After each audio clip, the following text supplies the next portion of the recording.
wetu katika jina la Yesu. Twainua jina lako, twakutukuza kwa sababu wewe ni mwema. Asante kwa sababu ya rehema zako na fadhili zako kwetu, kwa sababu imekupendeza mchana wa leo. Umetupea uzima na ukatupa pumzi ya uhai. Mtakatifu wa Israeli, si kwamba sisi tunafaa kuliko wengine, lakini ni kwa sababu rehema zako umeona iwe hivyo. Asubuhi ya leo tumekusanyika mafundi na wasaidizi wetu katika nyumba hii ya mtumishi wako Jacqueline. Baba, tunaomba katika jina la Yesu Kristo, tunapoweka jiwe la msingi, Mungu wetu, tunaomba kwamba mapenzi yako yakaweze kufanyika.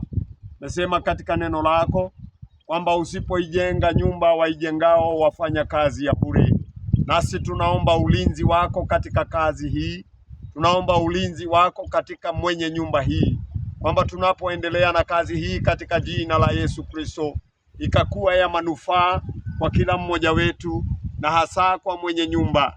Tunamuombea Bwana wa majeshi kwamba ukamtwalia na fedha, mfungulie milango, ili Mungu wa majeshi unapomtwalia kumpitia unatufikia.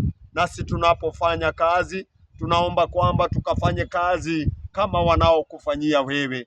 Tunapoweka jiwe hili la msingi, ni ombi letu katika jina la Yesu kwamba kuna utakaso katika uwanja huu, kuna utakaso katika kazi hii, kwamba kazi hii haitaleta madhara.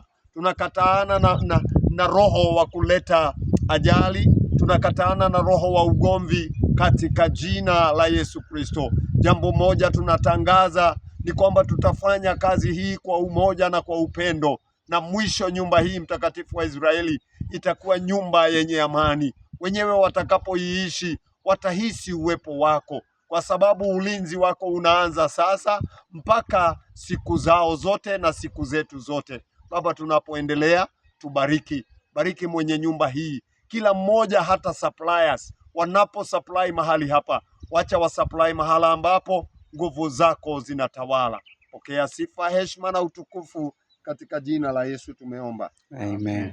Amen. Back to work.